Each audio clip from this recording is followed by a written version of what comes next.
우리가 6절에서 11절까지 봤습니다. 제가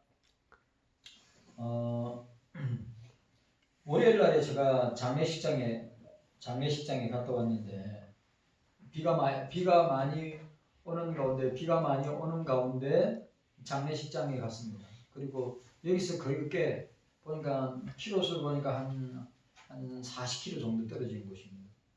시흥 저 끝에 있는 장례식장인데 저 후배 목사님 아버지 장례식도 거기서 했고 보니까 장모님 장례식도 바로 그 장소에서 했습니다. 그래 조문하고 이야기하는데 그 교회가 예배당을 건축했습니다. 예쁘게 건축을 했습니다.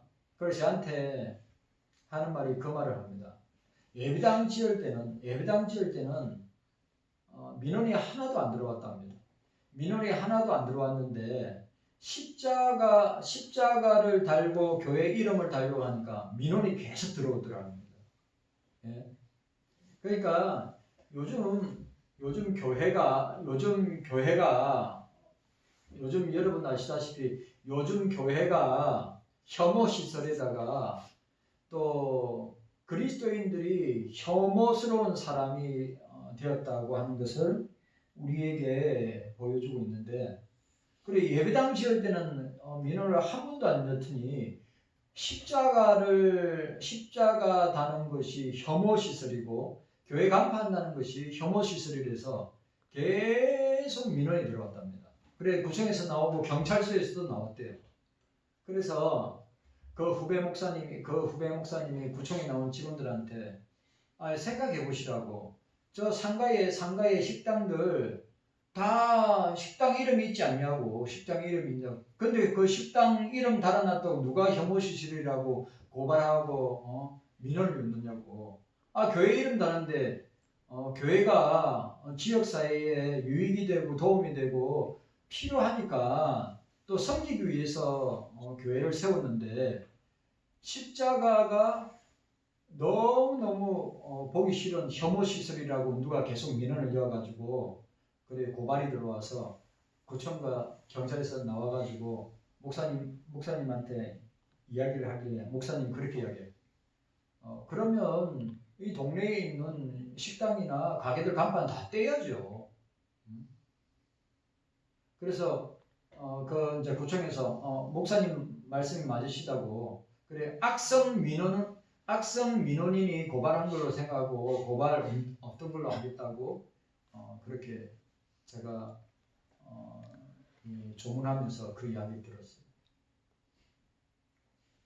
그래 예배당 지을 때는 그래 내가 뭐라 했는지 압니까? 예배당 아름답게 예쁘게 지으니까 상가 건물인 줄 알고 고발을 안 했겠죠. 그랬습니다. 예배당을 워낙 예쁘게 지으니까, 왜냐면 그 아파트 단지가 있고 거기에 이제 터가 있는데 아마 그게 종교부지일 거예요. 종교부지 거기다가 예쁘게 지으니까 이 아파트 사람들이 예쁜 상가가 들어오는 것 같다 생각하고 민원을 안 넣은 것 같고, 그런데 갑자기 십자가를 달고 그다음 교회 간판을 다니까 이거 교회네, 혐오시설이네, 그래가지고 민원이 들어가고 고발이 들어왔다는 겁니다. 참 우리가 그런 시대를 살아가고 있습니다. 우리도 하기사 우리 교회도 여기 주택단지 안에 예배당 건축할 때 저게 건너편 앞집에 아저씨가 프랭카드 다 주택단지 안에 교회가 웬 말이냐 해가지고 아시죠? 그것도 오랫동안 제가 알기로는 거의 그 현수막을 달게 수년 동안 그렇게 달아놨다고 이야기를 들었어요. 이 골목 안에 저는 이 골목 안에 예배당을 지을 거라고 주변의 사람들 생각 안 했겠죠. 왜냐하면 모양이 주택 모양이니까. 그래서 그렇게 저 앞뒤에 있는 이제 그 집도 이제 새로 저 오래된 집이라서 없애고 이제 그 빌라를 지어가지고 다 분양했죠. 우리가 그런 시대에 살고 있다고 하는 것을, 그럼 우리가 어떻게 해야 됩니까? 더더욱 교회가 저와 여러분들이 불의에 맞서거나 아니면 불이익을 당할 때 그것 때문에 싸우거나 그것 때문에 막 우리가 열내고 분노할 필요 없이 더 어떻게 해야 되죠? 더 섬기고 또 더 희생하고 더 나누고 베풀고 함으로 말미암아 교회의 이미지를 바꾸어야 된다고 저는 생각합니다. 우리 경서교회가 이 터에서 벌써 21년이죠. 21년 있었습니다. 이 터 위에서. 이 시대가 그런 시대인 줄 알고 여러분들이 더 교회가 더 낮아지고 저와 여러분들이 낮아지고 더 희생하고 섬기고 하는 그런 모습으로 나가야 되는 것입니다. 자, 오늘 우리 앞에서 바벨론의 제약의 발전 양상을 기술하였던 이사야는 이제 본단락에서 멸망이 피할 수 없을 정도로 확정적인 것을 진술하고 있습니다.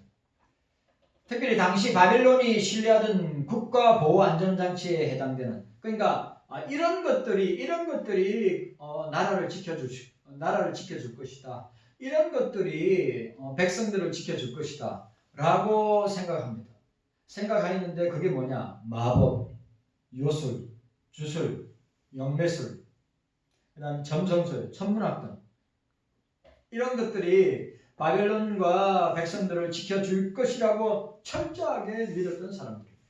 오늘 우리 대한민국을 살아가는 사람들 중에 얼마나 이런데 마법이나 요술이나 주술이나 영매술이나 점성술, 여러분 뭐 박수무당, 그다음에 부적 이런 것들이 가정을 지켜주고 자기 자녀들을 지켜주고 자기 개인을 지켜준다고 그렇게 믿는 사람들이 우리나라에도 얼마나 많이 있는지 몰라요. 교회도 마찬가지고.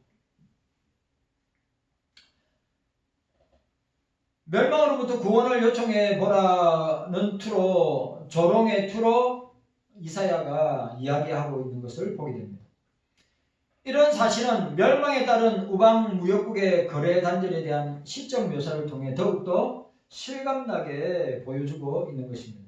그래서 오늘 이 본문 내용, 우리가 읽었던 12절에서 15절 내용을 보면 국가의 안전장치에 대한 의뢰를 요청하는 조롱투의 권고가 있고 12절, 13절, 그 다음에 바벨론의 보호장치의 무력성을 이야기하고 있는 것이 14절이고 그리고 무역국의 거래 단절을 15절 등으로 우리가 나누어서 우리가 볼 수 있습니다. 오늘 우리가 읽었던 이 본단락의 핵심적 내용을 우리가 살펴보면 첫 번째로 이사야는 바벨론이 국가의 안전을 지키기 위해 마련한 모든 장치들이 철저하게 무기력하다고 언급하고 있습니다. 그러니까 여러분, 오늘 이 시대를 살아가는 저와 여러분들은 마찬가지입니다.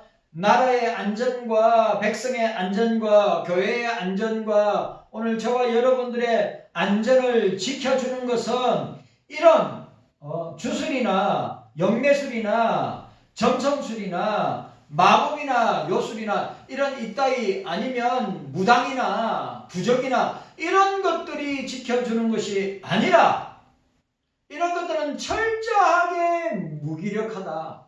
아무것도 할 수 없다. 하나님께서 이 나라와 이 민족과 이 백성과 교회와 가정과 자녀들과 우리를 지켜주신다는 것을 기억해야 합니다. 아멘. 확실해야 합니다. 아멘. 이런 것들은 아무것도 아닌 것입니다. 이런 것들은 무기력하기 짝이 없는 것들이란 말이죠. 인간은 궁지에 몰리면 최후의 비책을 의지하기 마련입니다. 지가 아시죠? 유명한 말 있죠. 지가 막다른 골목에 쫓기듯이 막다른 골목에 딱 코너에 몰리면 어떻게 됩니까? 지가 고양이한테 달라 덤비든다는 말이 있지 않습니까? 바벨론 사람들은 자신들의 안전을 위하여 주술이나 마술, 점성술, 천문학 등을 의지하고 있습니다. 당시 바벨론의 고대 세계의 점성술은 아주 유명했습니다. 그러니까 여러분, 이 패권 국가들, 이집트나 아시리아나, 그 다음에 바벨로니아나, 그 다음에 페르시아나, 그 다음에 헬라 제국이나 이런 로마 제국 같은 이런 나라들은 뭐가 발달됩니까? 천문학이 엄청 발달되어 있고 그 천문학의 움직임을 통해서 미래를 점쳤다는 것입니다. 여러분들이 잘 아시는 동방박사들이 저 이란이나 이라크 지역에 있는 우리로 말하면 뭘까요? 점성술가, 천문학, 그러니까 그 당시 천문학자들은 주술사도 되고 마법사도 되고 영매술도 하고 점성술도 하던 천문학자이기도 하였습니다. 아시죠? 그래 예수님의 탄생을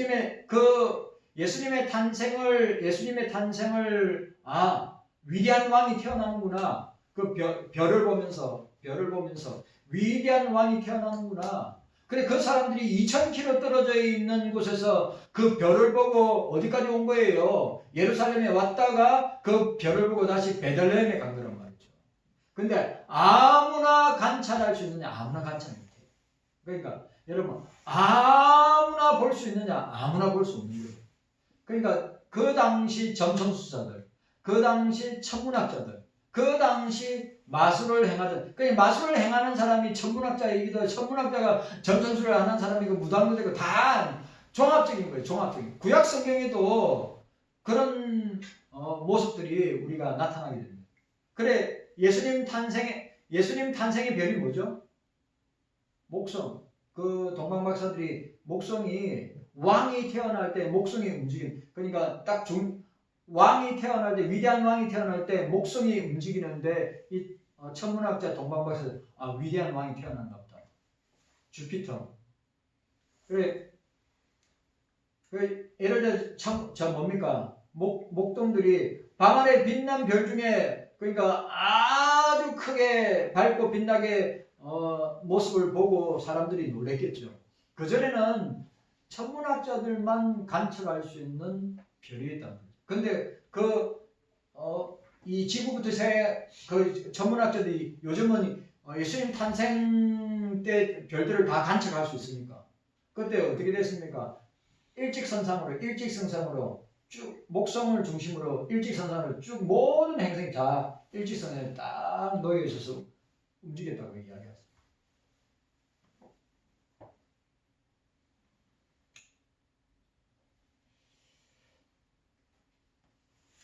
많은 천문학적 발견과 관측을 하였습니다.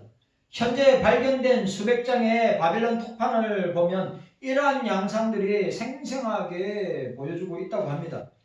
그런데 이사야는 그들이 마지막으로 믿는 마술적 능력을 조롱함으로써 마술과 주문과 주술과 점성술의 무력성과 함께 진정한 구원자가 누구인가?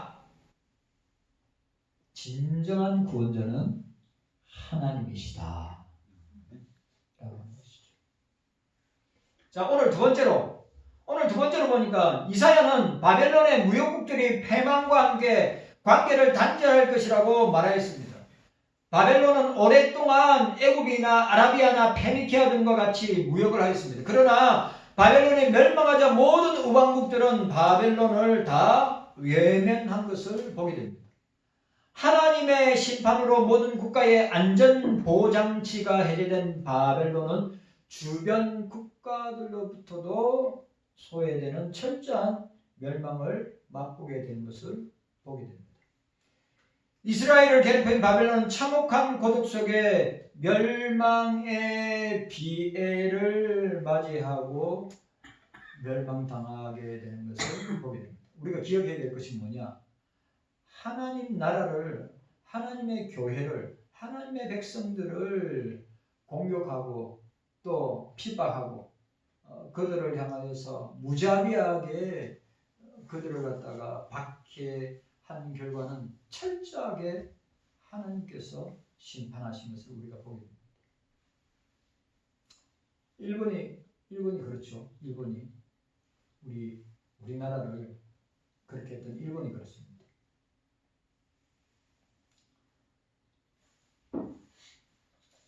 47장에 이상 47장에서 우리는 죄에 대한 하나님의 심판의 철저함을 깨닫게 됩니다. 하나님은 철저하게 심판하십니다. 여러분 기억하세요. 하나님은 죄에 대해서 철저하게 심판하시는 분이십니다. 한때 하나님의 도구가 되어 이스라엘을 정복한 바벨론이었지만 교만하여 범죄하실 때 가혹한 형벌과 처벌과 함께 그들은 어떻게 되었습니까? 멸망을 당한 것을 보게 됩니다. 그러므로 우리는 죄의 심각성을 느끼고 우리는 주님 앞에 십자가 앞에 더 가까이 나가야 합니다. 여러분, 죄에는 반드시 하나님의 징계와 심판이 있습니다.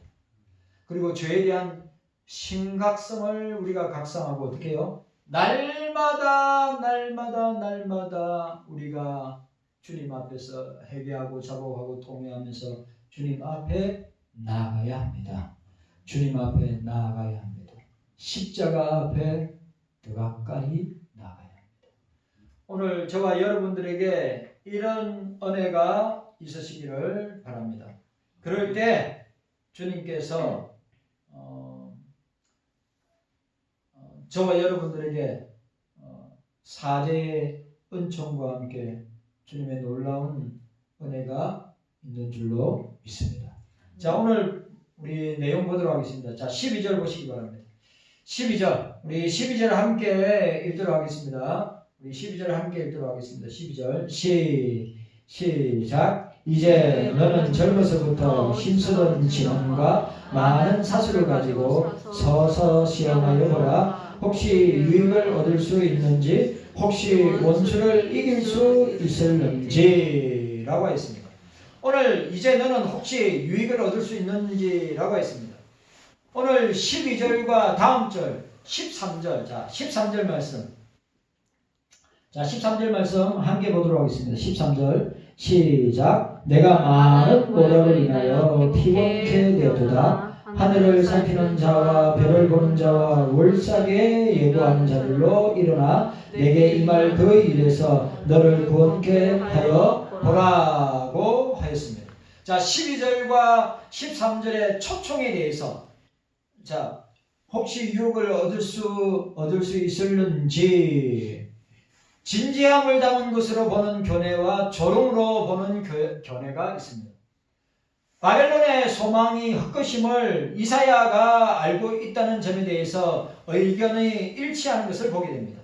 문제는 바벨론인들이 그들의 믿음을 시험해 보기를 선지자가 진지하게 원했는지의 여부라고 하는 사실인데, 바로 앞에서 9절과 11절에 이사야 선지자는 마법적인 지식에도 불구하고 바벨론에게 파멸이 임할 것임을 선언하였습니다. 따라서 12절의 초청을 조롱으로 이해하는 것이 훨씬 자연스럽다고 학자들은 보고 있습니다. 본절 이 12절은 마치 이렇게 말하는 것 같다고 학자들은 이야기합니다. 만일 내가 내 말을 믿지 않는다면 어서 가서 내 어리석은 지식을 의지해 보라. 혹시 그것이 너를 도와줄지 누가 알겠는가? 오늘 여러분들, 우리는 우리의 지혜와 우리의 지식과 우리의 경험과 또 우리가 갖고 있는 어떤 것을 믿으면 안 되고 우리는 하나님의 말씀을 믿고 나아가야 합니다. 확실하죠? 근데 바벨론은 어떻게 해요? 바벨론 제국의 온갖 천문학과 온갖 영매술과 주술과 마법과 그런 것들이 앞날의 미래에 자기들을 보호하고 지키고 인도해 줄 것이라고 착각하고 있단 말이죠. 오늘 저와 여러분들도 우리의 인생은 누가 인도하느냐? 우리의 삶은 누가 인도하느냐? 우리의 가정과 우리의 자식들의 그 삶과 인생은 누가 인도하느냐? 그리스도께서, 주님께서 우리를 인도해 주신다. 그래서 우리는 주님을 믿고 의지하고 나아가자. 그래, 오늘 12절 말씀을 이렇게, 만일 내가 내 말을 믿지 않는다면 어서 가서 내 어리석은 지식을 의지해 보라. 혹시 그것이 너를 도와줄 줄 누가 알겠는가? 1945년 4월에 히틀러에게 다음과 같이 말하는 것과 같을 것입니다. 어서 가서 내 비밀 병기들을 의지해 보라. 혹시 내가 전쟁에서 승리할진 누가 알겠느냐? 그래, 그 당시에 여러분, 히틀러가 만들었던 비밀 병기가 뭐죠? 미사일이었습니다. 미사일. V2 미사일. 그 만약에 그게 독일의 뛰어난 학자들이 미국에서 빼가지고 안 가져갔다면 어떻게 되겠어요? 내가 볼 때 독일이 먼저 원자 폭탄 만들고 독일이 먼저 미사일을 만들어가지고 아마 미국을 공격할 수 있었을 거랍니다. 12절에 사용되어 있는 이 히브리어 불변화사 나는 대개 정중한 어투에서 사용되는 말이며 여기서는 풍자적 효과를 강화시킨다. 이 말은 뭡니까? 비아냥대고 놀리고 그 다음에 이 뭡니까? 깐죽깐죽대고 그런 뉘앙스의 말이다 이 말이죠. 엘리야도 바알 선지자들에게 이와 유사한 어투로 조롱하는 데 있습니다. 야, 너희 신은 어디 갔냐? 너희 신은 자고 있냐? 너희 신은 졸고 있냐? 너희 신은 딴짓하고 있느냐? 막 아시죠? 이게 열왕기상 18장에 갈멜산에서 바알과 아세라 바알과 아세라니까 바알 선지자 400명, 아세라 선지자 400명 800대 1의 싸움을 하고 있던 엘리사가 어떻게 조롱하는 투로 그 선지자, 야, 너희 신은 뭐하고 있냐? 자고 있냐? 너희 신은 꿈꾸고 있느냐? 너희 신은 지금 너희들 도와주지 않고 뭐하고 있느냐? 막 조롱하는 투의 표현이 이런 투란 말이죠. 누가 너희를 구원할 수 있느냐? 이사야가 바벨론을 향해서 요술이, 마술이, 전성술이, 주술이 아니면 천문학이 너희를 구해줄 수 있느냐? 조롱하는 거예요. 이사야.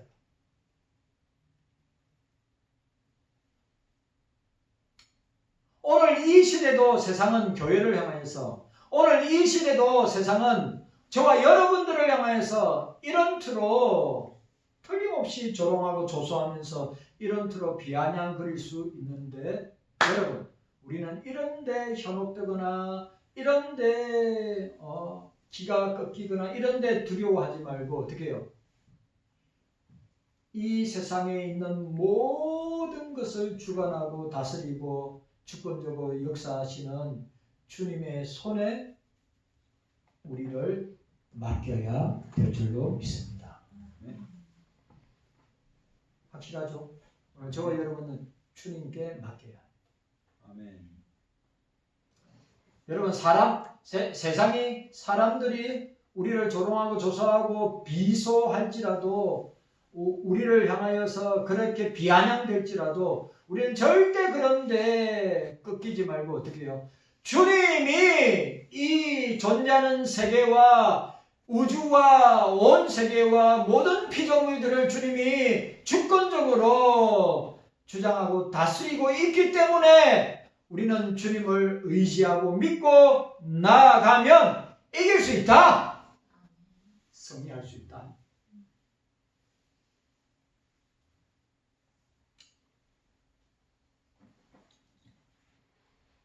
그런 영적인 기백이 있고 영적인 야성이 있어야죠.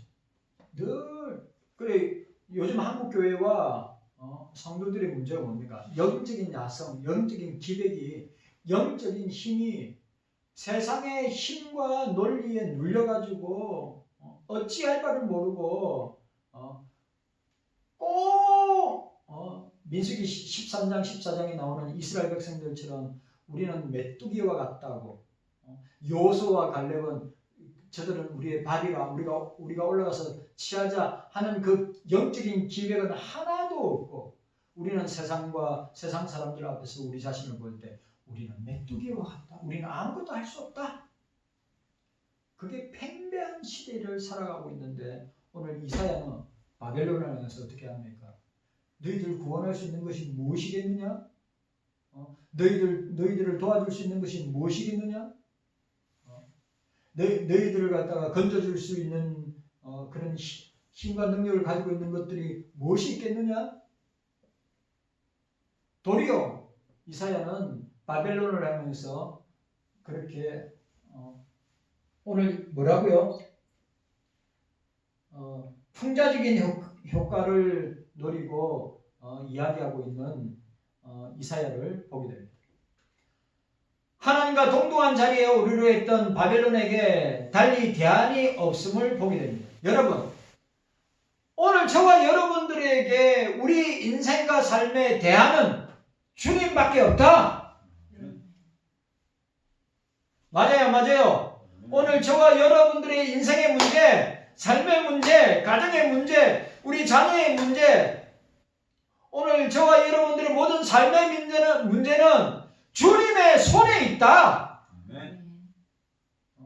바벨론 제국은 그런 하나님을 믿지 못하고 어떻게 해요? 그들은 스스로 하나님과 동등한 자리에 오르려고 할 뿐만 아니라 그들의 자랑거리였던 점성술이나 주술을 의지함으로써 이것들이 나를 구원해 줄 것이다. 착각하고 또 착각하고 있어요. 오늘 저와 여러분들도 마찬가지입니다. 우리를 구원해 주실 분은 주님밖에 없습니다. 아멘. 세상 끝날까지 우리와 함께 하시는 분은 주님이심을 우리는 고백하게 되는 것입니다. 그래요. 이런 대제국, 패권국인 그 당시 전 세계를 지배했던 대제국 바벨론, 진짜 바벨로니아는 문화부터 시작해 여러분, 이 고고학적인 역사 가운데 바벨론이 차지하는 위치는 엄청나게 바벨론의 7대 불가사의 중에 아시죠? 수상 중거리인가 그런 거, 불가사의한 그런 건축물이나 그런 문화를 발전시킨 거 다 그런 것 안에 뭐가 있습니까? 이런 주술이나 점성술 천문학이 들어가서 바벨론 문화를 융성하게 만들었단 말이죠. 그런 것들이 우리를 지켜줄 것이다. 착각이에요. 오늘 이 시대를 살아가는 최첨단 과학 문명이 우리를 지켜줄 것이다. 착각입니다. 주의 성령이 우리와 함께 하셔야 우리가 이 시대를 이길 수 있는 것입니다.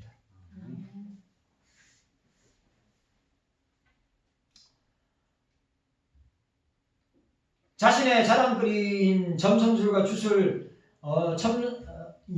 천문학을 의지하였던 사람은 이제 와서 그것을 포기하기에는 너무 오랜 세월 동안에 너무 많은 힘을 쏟았기 때문에 그들이 돌이킬 수 없습니다.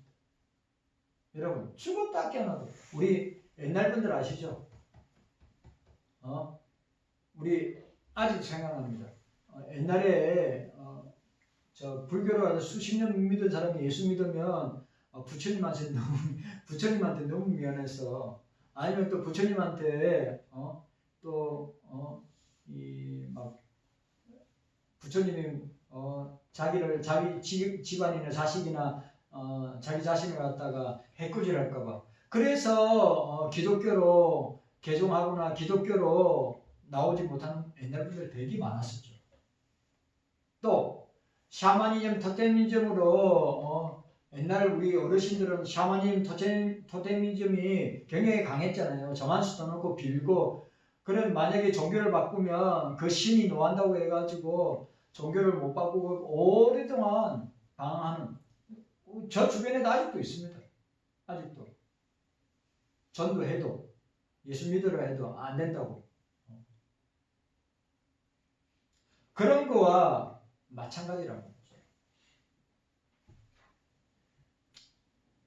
자, 오늘 본문에 또 우리 12절에 보니까 뭐라고 되어 있습니까? 15절에 혹시 원수를 이길 수 있을런지. 이거 제가 12절 내용에 지금 이사야가 어떤 풍자적인 표현을 하고 있죠. 조롱적인 표현을 하고 있다고 그랬죠. 자, 이제 너는 젊어서부터 힘쓰던 진언과 많은 사수를 가지고 서서 시험하여 보라.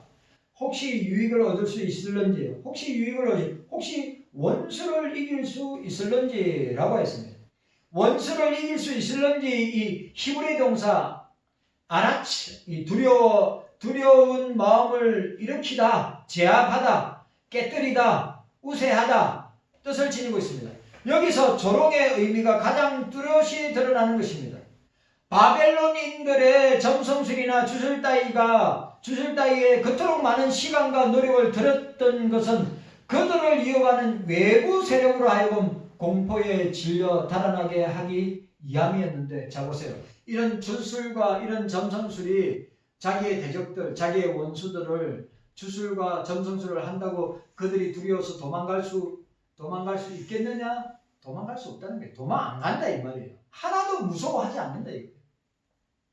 여러분, 부족을 아무리 갖고 있어도, 자기에게 어떤 사람 나를 두려워하거나 나를 해코지하는 사람이 있기 때문에 부족을 들고 다니고 부족을 지갑에 엮고 이렇게 다니는데, 여러분 그 상대방에게는 아무런 효과나 효험이 없고 아무런 위협이 되지 않는다고. 아무리 바벨론이 이 주술로, 점성술로, 요술로, 마술로 주변 나라들의 공격 앞에 위협을 느끼고 도망을 간다든지 아니면 전쟁을 멈추게 한다든지 그런 효과나 그런 효험이 하나도 없다고 하는 거예요. 오늘 여러분, 우리가 그림자 보고 놀라듯이, 제가 어릴 때, 여러분 아시죠? 어릴 때 제가 시골에 가면 대나무밭이 있잖아요. 대나무밭에 꼭 뭐가 있어요? 대나무밭에 꼭 뭐가 있어요? 이금수 권사님, 시골에 가면 대나무밭에 꼭 뭐가 있어요? 장집사님, 시골에 가면 대나무밭에 뭐가 있어요? 뱀이 있다 그랬어요. 시골에 가면 꼭 대나무밭에 꼭 화장실이 있어요. 예? 아니, 왜 시골에 안 살아봤어요? 시골에 가면 난 아직도 기억이 나요. 저는 큰 집은 경상북도 산골짜기 있었고, 전기도 제가 초등학교 때까지만 해도 전기가 안 들어갔어요. 제가 중학교 들어가기 전까지도 전기가 안 들어갔다고요. 시골에. 그래, 뭘 켜고 있어요? 사기로 된 호롱불 있잖아요. 사기로 된 거. 시골 분들이 아무런 사기로 된, 그게 기름 담아가지고 사기로 된 있잖아요. 호롱불 켜고 그랬잖아요. 아니면 뭐 했어요? 접시에다가 스테인리스 접시인지 구리 동 접시에다 기름 받아다가 심 빼가지고 그렇게 불 밝히고 그랬던 우리 큰 집은 경상북도 저 산골짜기고, 우리 애가집은 저 경상남도의 저 바닷가에, 사천에 있는 바닷가에. 근데 사천 바닷가에는 전기가 빨리 들어왔어요. 그리고 거기는 램프로 불을 켰어요. 그거 잘 살지, 램프로 했으니까. 램프로. 경상북도 시골에는 램프는 고사하고, 예? 그 밑에서 성경 말씀, 할배가 그 밑에서 성경 말씀 오랫동안 읽으면 콧등이 새까맣게 아시죠? 끄실러지는 거 아세요? 모르세요? 경험을 해보지 않았나 알기가 없는 거라. 그래. 그게 꼭 뭐가 있어요? 화장실이 있어요. 그러면 화장실에 귀신 나온다고. 예? 또 대나무들이 살랑살랑 움직이면 스산한 소리가 막 나면 이제 무섭잖아요. 그래, 우리 사촌 형님이 지금 학교 교장 선생님, 형님아, 화장실 같이 가자. 아이, 혼자 갔다 온다. 뭐, 니네 예수 믿는 사람 아이가? 빨리 혼자 갔다 온다. 아이, 같이 가자. 왜? 음산해. 이 대나무 소리가 음산하고 화장실에 뭔가 튀어나오고 손이 막 화장실에 뭐 보다가 화장실 똥뚜껑에서 뭐 튀어나올 것 같아. 에이, 교회 다니고 예수 믿는 사람이 왜 그러니까. 아직도 그 생각이 나. 근데 아무 일도 안 일어나. 지레 짐작 겁먹어가지고. 바벨론이 그 짝이라. 그런 주술적인 행위와 마술적인 행위, 요술적인 행위, 천문학 점성술을 한다고 주변 나라다가 콧방귀도 안 끼는데 그거 하면 유혹을 느끼고 도망갈까봐. 그래, 원수를 이길 수 있을는지 누가 아냐? 비아냥되는 거예요 지금. 너에게 그래 오늘 본문에 유익을 얻을 수 있을는지 누가 아냐? 원수가 이길는지 누가 아냐? 그러니까 이사야가 바벨론 안에 계속 이 조사하고 조롱하는 거예요.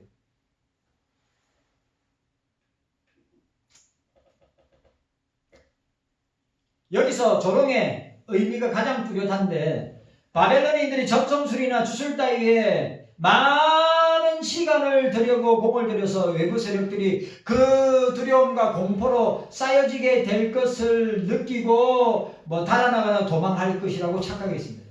그러나 그 위기의 순간이 닥쳤을 때 두려움에 떠는 자들은 대적들이 아니라 바로 본인들이었어요. 그래, 여러분 아시죠? 느부갓네살의 아들 벳살살 왕이 어떻게 해요? 그날 밤에 오늘 이사야가 예언한대요. 그날 밤에 멸망을 당하고 그 위대한 대제국 바벨론이 페르시아 고레스 왕에 의해서 어떻게 해요? 그날 밤에 잔치하던 그날 밤에 이스라엘 예루살렘 성전에 있던 기명을 가지고 술잔치를 벌이고 있었던 그 밤에 또 주의 손이 나타나가지고 메네멘 대길 우바르신이라는 손으로 거리 벽에 걸어졌을 때 기록하였을 때 그날 밤에 그렇게 믿었던 여러분 우리도 마찬가지예요. 우리는 주님만 믿어야 합니다.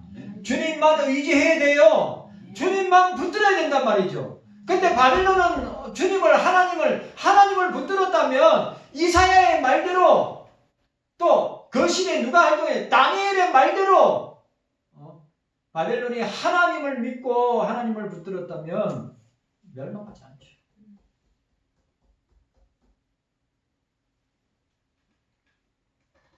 그래서 참 인간은 참 미안하고 재밌어요. 막 사자처럼 막 덤빌듯이 덤비다가 보면 결국은 도리어 자기는 사자라고 생각하고 주변에 있는 나라들과 주변에 있는 사람들을 물어 잡아서 죽일 듯이 덤비자니 실상은 그 사자는 그림자고 허울 좋은 아무것도 아니고 도리어 자기들이 공포와 두려움에 쌓였다가 결국 하나님의 심판을 받아서 멸망을 당하는 것을 보게 됩니다.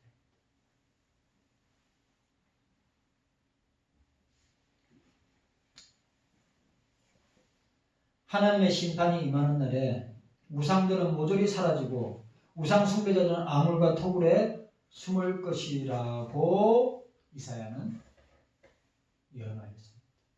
여러분 오늘 이 시대도 마찬가지입니다. 오늘 이 시대가 바벨론 같은 대제국이죠. 아시죠? 무슨 말인지. 바벨론 같은 대제국과 같은 모습으로 우리 교회를 우리 그리스도인들을 우는 사자와 같이 막 덤벼드는데 실상은 그들의 멸망이 또 그들에게 임할 심판이 가까이 오면 올수록 그들은 어떻게 해요? 그들 자신이 스스로 두려워하고 공포감이 들고 그러다가 오늘 바벨론처럼 호련히 순식간에 멸망하게 그래서 저와 여러분들은 바벨론 같은 이 세상, 이 바벨론 같은 이 세상 속에 있는 사람들을 두려워하지 말고 우리는 주님을 두려워하고 주님을 붙들고 주님을 의지하고 주님과 함께 우리가 나아가는 오늘 저와 여러분들이 되시기를 바랍니다. 주님 감사합니다. 오늘 우리에게 이런